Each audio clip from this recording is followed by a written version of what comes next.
Mas hizo famoso a Alan Alda, pero le afectó. Los miembros del reparto dejaron de hablarle.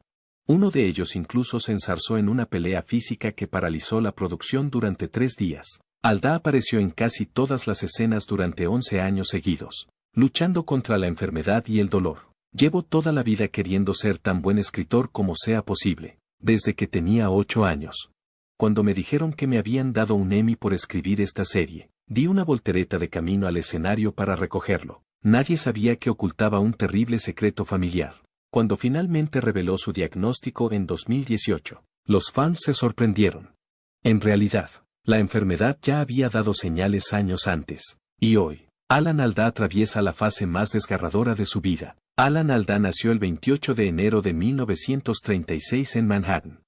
Su verdadero nombre era Alfonso Joseph de Abruzzo. Su padre, Robert Alda, era actor y cantante. Su madre, Joan Brown, había ganado una vez el título de Miss Nueva York. Así que, desde el principio, Alan estuvo rodeado del mundo del espectáculo, pero no era una vida pulida y glamorosa de Hollywood, era ruidosa, descarnada y real. La casa de su infancia era un minúsculo apartamento de 2 habitaciones situado justo encima de un club nocturno. Podía sentir cómo la música sacudía el suelo cuando intentaba dormir. Mientras la mayoría de los niños oían cuentos antes de dormir, Alan oía jazz, risas y el zumbido de los artistas. Pero detrás de la música y las luces, las cosas estaban oscuras. Cuando Alan tenía solo 6 años, vio cómo su madre intentaba apuñalar a su padre. Tenía esquizofrenia, aunque nadie lo llamaba así entonces. No entendía la palabra, pero sentía el miedo. Vivía en un hogar donde el peligro podía aparecer en una sonrisa, y el silencio podía significar que algo iba terriblemente mal. Ese momento le cambió. Aprendió a mantenerse alerta, a leer los estados de ánimo y a calmar el caos. A los 7 años, Alan contrajo la polio. Era 1943, y el miedo a la enfermedad estaba en todas partes. Su pierna izquierda estaba afectada. En lugar de utilizar un pulmón de acero, sus padres optaron por un tratamiento brutal. Envolvieron sus músculos en lana caliente y los estiraron durante horas. Gritaba por el dolor, a veces mordiendo la tela para amortiguarlo. Su padre le contaba chistes para distraerle, y algo encajó. Alan se dio cuenta de que el dolor y la risa podían existir al mismo tiempo. Esa lección, el humor en el sufrimiento, se convirtió en el corazón de su carrera. Ese mismo año, aún convaleciente, Alan se lanzó a la carretera con la compañía de burlesque de su padre. Su escuela estaba entre bastidores.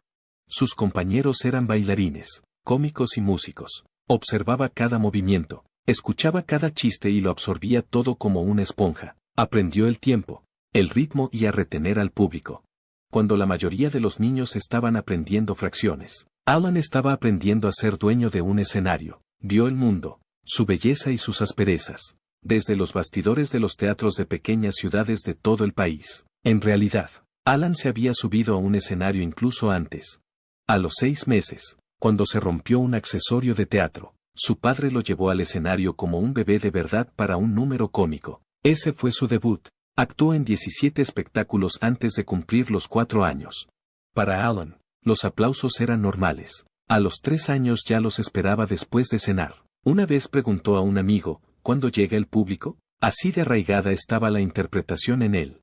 No siempre se llamó Alan Alda. Ese nombre se lo inventó su padre. Tomó Al de su nombre y Da de su apellido. Era más fácil de pronunciar que Di Bruso y quedaba mejor en los carteles de teatro. Cuando Alan empezó a actuar, mantuvo el nombre. En casa, las cosas no fueron más fáciles. La enfermedad de su madre empeoró. A los 11 años, Alan podía saber cuando algo iba a ir mal con solo mirarla a los ojos. A veces susurraba para sí misma o quemaba notas que había escrito. Se mudaron 11 veces, huyendo de espías imaginarios que ella creía que estaban en las paredes. Nadie hablaba de ello, ni en la escuela, ni siquiera en la familia. Alan se convirtió en su cuidador a tiempo parcial. Para sobrevivir emocionalmente, recurrió a la comedia. Empezó a actuar durante las pausas para comer en el colegio.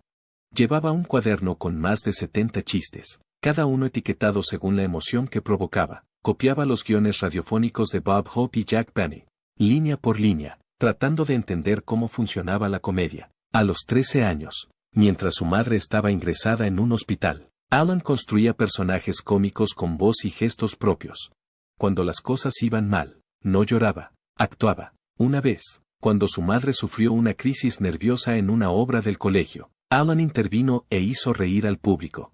Aquella noche, los aplausos le salvaron de la vergüenza. Alan también encontró la estabilidad en el Instituto Archbishop Stepinac de White Plains. Actuaba en 4 grandes obras cada año y trabajaba los fines de semana en una emisora de radio. Mantuvo sus notas altas, obteniendo un promedio de 3,8 mientras hacía malabares con todo en casa. Un profesor, el padre Matthew Conlon, vio algo especial en él. Durante una clase, Alan interpretó un difícil monólogo de Romeo y Julieta tan bien que algunos pensaron que había sido entrenado profesionalmente.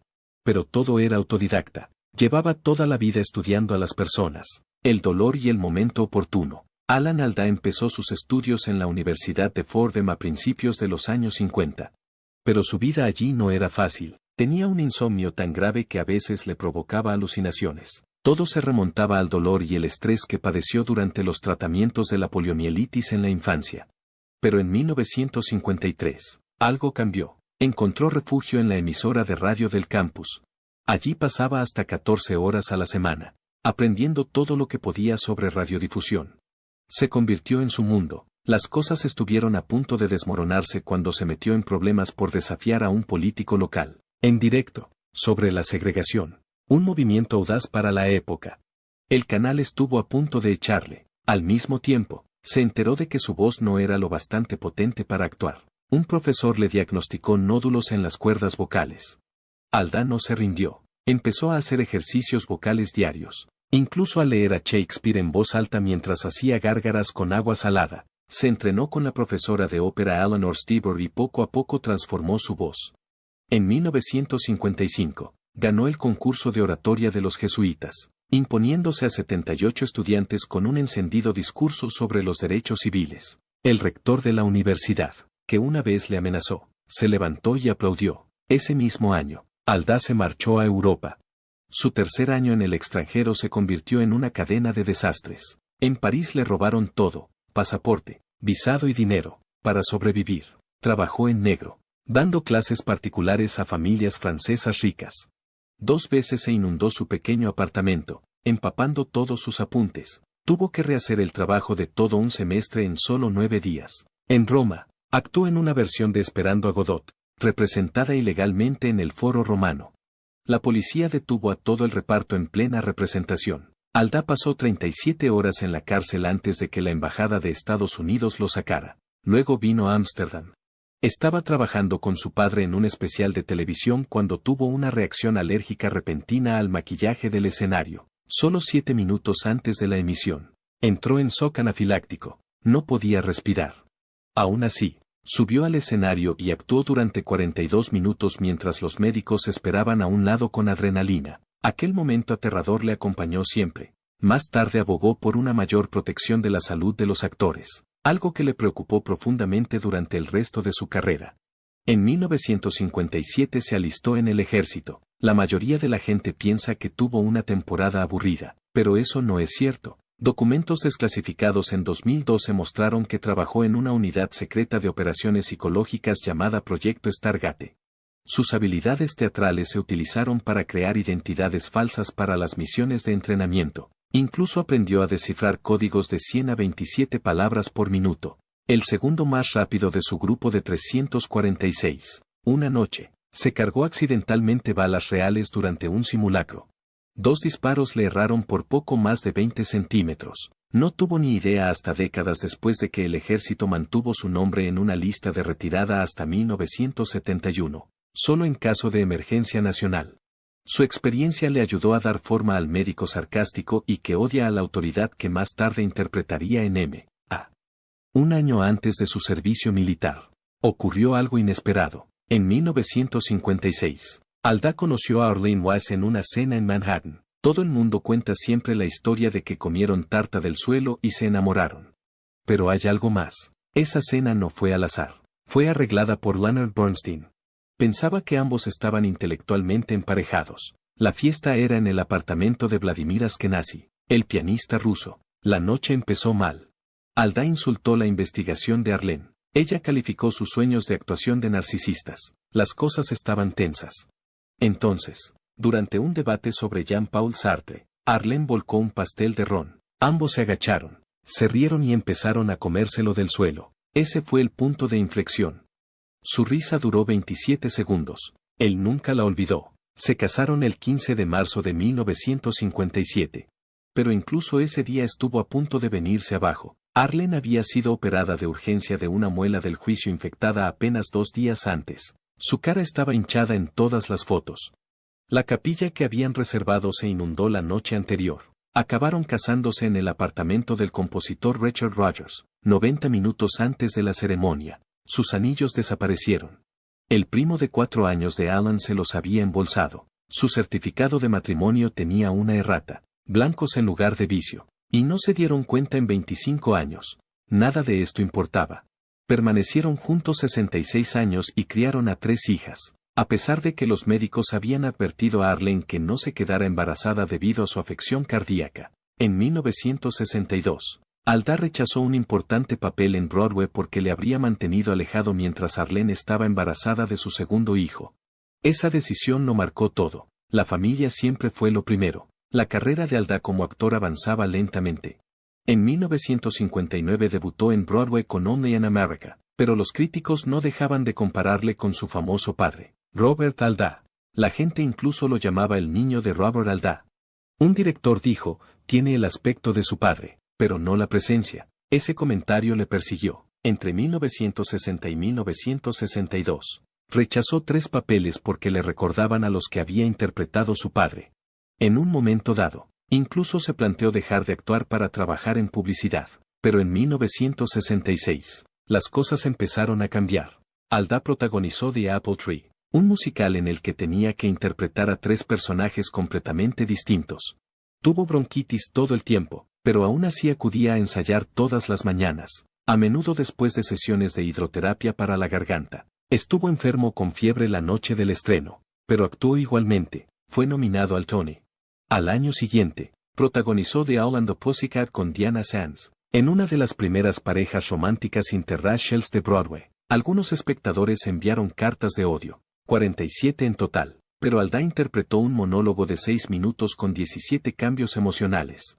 Esa escena se estudiaría más tarde en las escuelas de interpretación. En 1968, Alda rodó su primera gran película, León de Papel, y se entrenó como un auténtico jugador de la NFL. Se rompió 3 costillas y sufrió una conmoción cerebral durante el rodaje.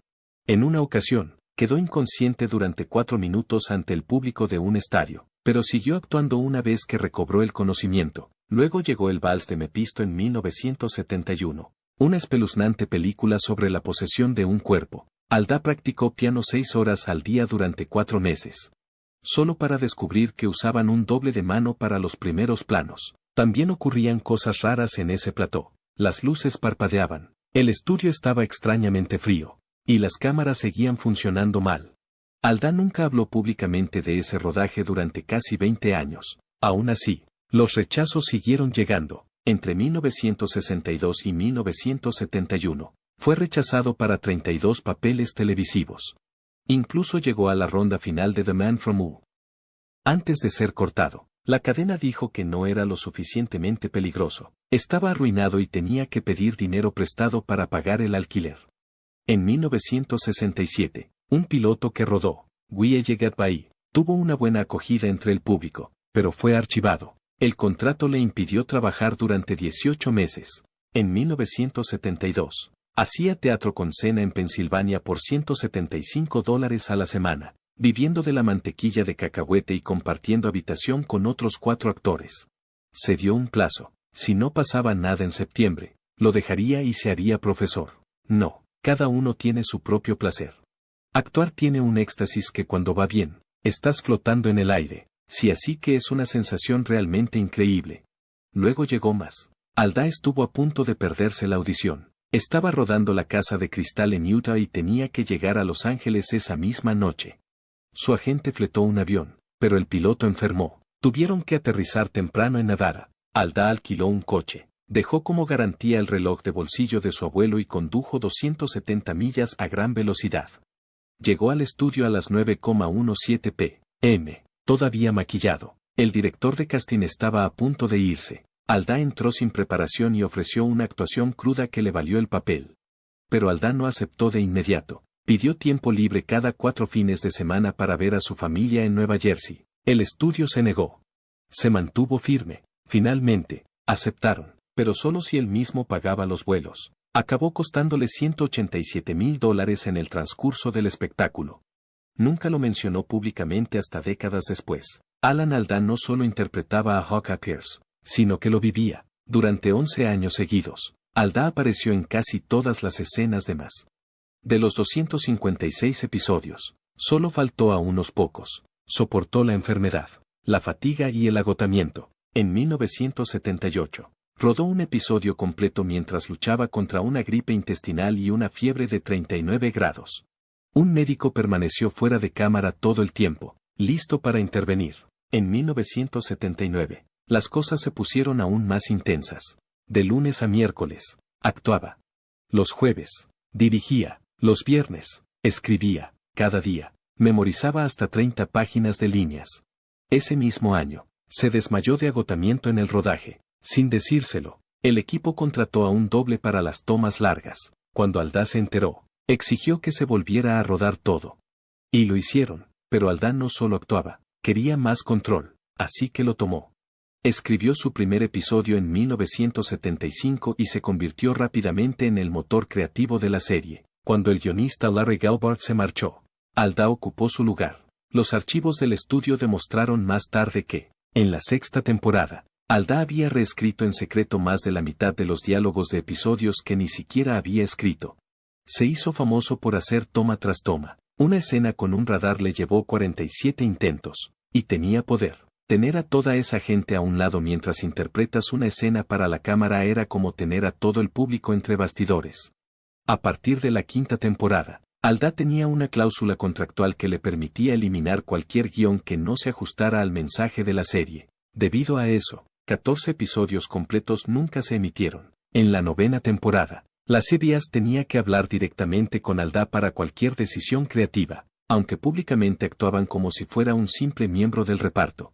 Escribió o coescribió 31 episodios. Dirigió 32. Eso es casi una cuarta parte de toda la serie, además de liderar el reparto cada semana.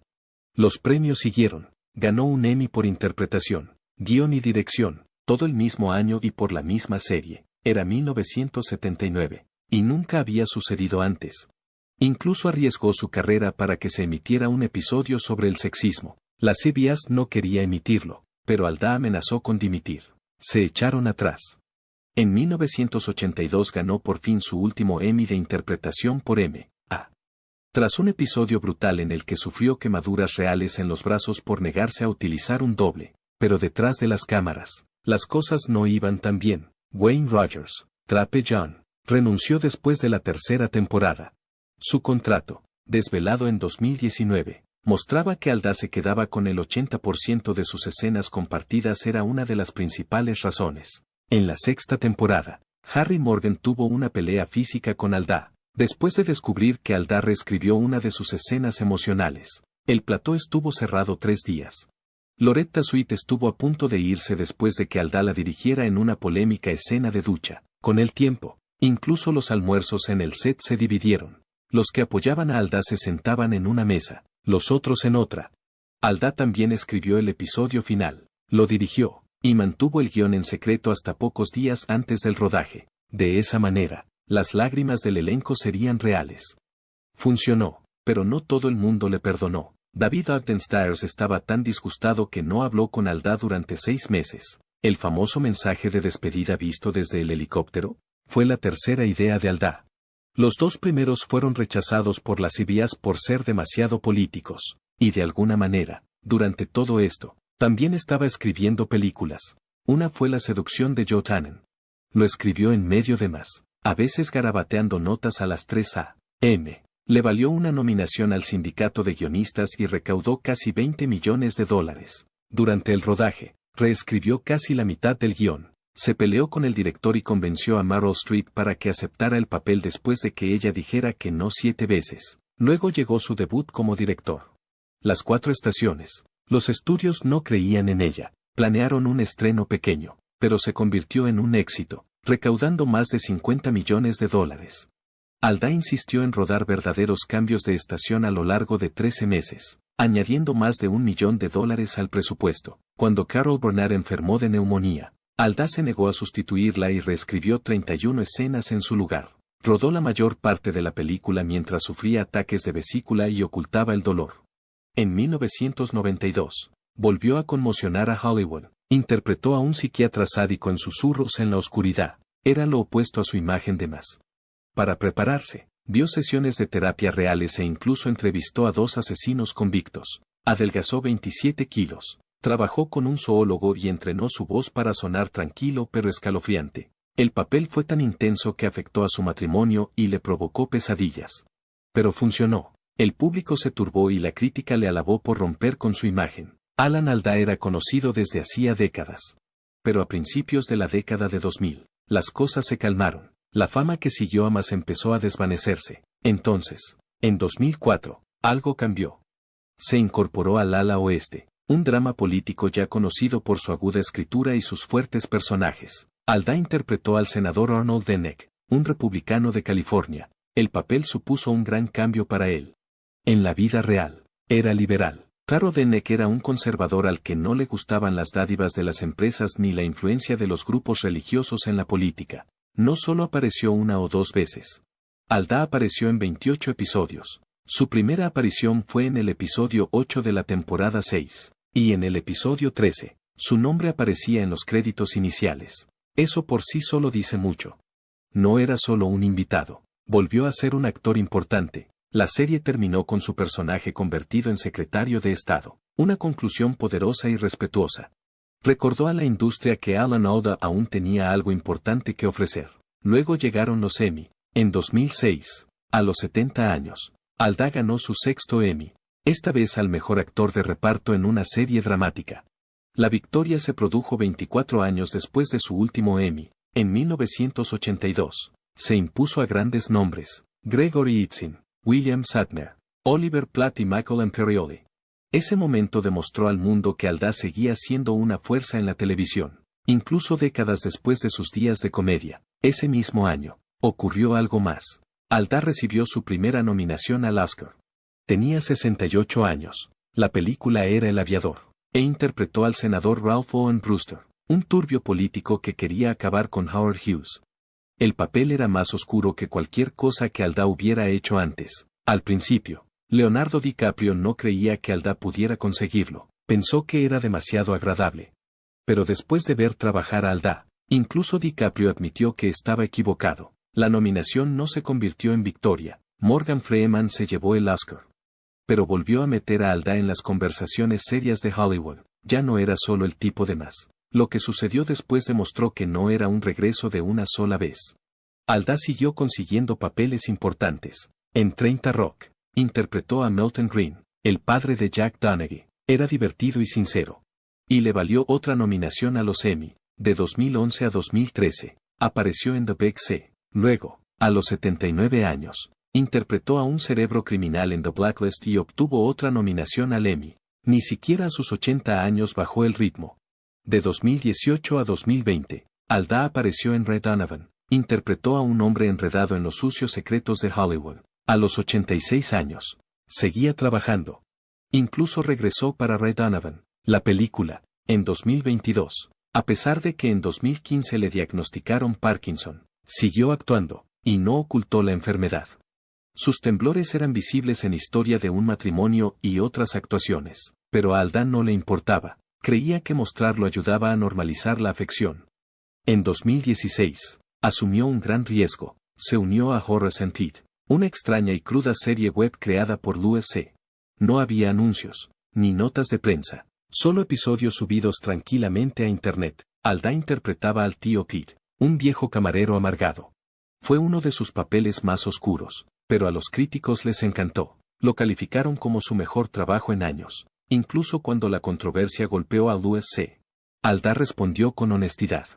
Dijo: lo respeto como artista, pero hizo algo terrible. Era complicado, como el espectáculo en sí, pero Alda nunca se apartó de las verdades incómodas. Y mientras todo esto ocurría, Alda escribía. No contrató escritores fantasma, escribió a mano. Su primer libro de memorias, Never Have Your Dog Stuffed salió en 2005 y estuvo 27 semanas en la lista de los más vendidos. En él revelaba partes dolorosas de su pasado, como la vez en que su madre, que padecía esquizofrenia paranoide, se abalanzó sobre él con un cuchillo cuando tenía 7 años. Su segundo libro, Cosas que oí mientras hablaba conmigo mismo, llegó tras un susto de salud en Chile. Su tercer libro, If I Understood You, Would I Have This Look on My Face, se centró en la comunicación, algo que llevaba años explorando mientras presentaba Scientific American Frontiers. Entre 2005 y 2017, Alda escribió todas las mañanas a partir de las 3 a.m. a las 5 a.m. Lo hizo durante más de 4.000 mañanas. Durante ese tiempo, actuó en 12 películas y 3 grandes programas de televisión. Sus libros vendieron más de 2,7 millones de ejemplares y se tradujeron a 23 idiomas. Donó hasta el último céntimo, unos $8,4 millones, al Alan Alda Center for Communicating Science, que ha formado a más de 15.000 científicos sobre cómo hablar de su trabajo. Entonces llegó la mañana del 31 de julio de 2018. Alda, a sus 82 años, acudió esta mañana a la CBS y contó al mundo que padecía Parkinson, pero no fue un momento de lástima, no quería compasión. De hecho, su diagnóstico se produjo después de algo extraño. Había leído un artículo en el que se explicaba que exteriorizar los sueños durante el sueño podía ser un signo de la enfermedad. Una noche, soñó que alguien le atacaba y le lanzaba lo que él creía que era un saco de patatas. De hecho, le tiró una almohada a su mujer. Ese sueño le llevó a hacerse las pruebas. No lo hizo público debido al empeoramiento de los síntomas. La gente acababa de darse cuenta de que le temblaba el pulgar durante las entrevistas. En lugar de dejar que los tabloides tejieran sus propias historias, él tomó el control. Hablaba abiertamente y sin vergüenza. Ese mismo año, se sentó con Michael J. Fox para su podcast, Clear Plus Vivid. Fox había sido diagnosticado a los 29. Su conversación fue sincera y esperanzadora. Fox dijo que la clave era no proyectar el futuro de la enfermedad, vivir el momento. Alda estuvo de acuerdo. Más tarde se unió a Fox Inside, un estudio online sobre el Parkinson para ayudar a los investigadores. Los dos actores se unieron, no por la enfermedad, sino por la mentalidad. Y esa mentalidad dio forma a la vida de Alda. Rechazaba la compasión. Trataba el Parkinson como un puzzle. Hacía ejercicio, boxeo, tenis. Incluso marchaba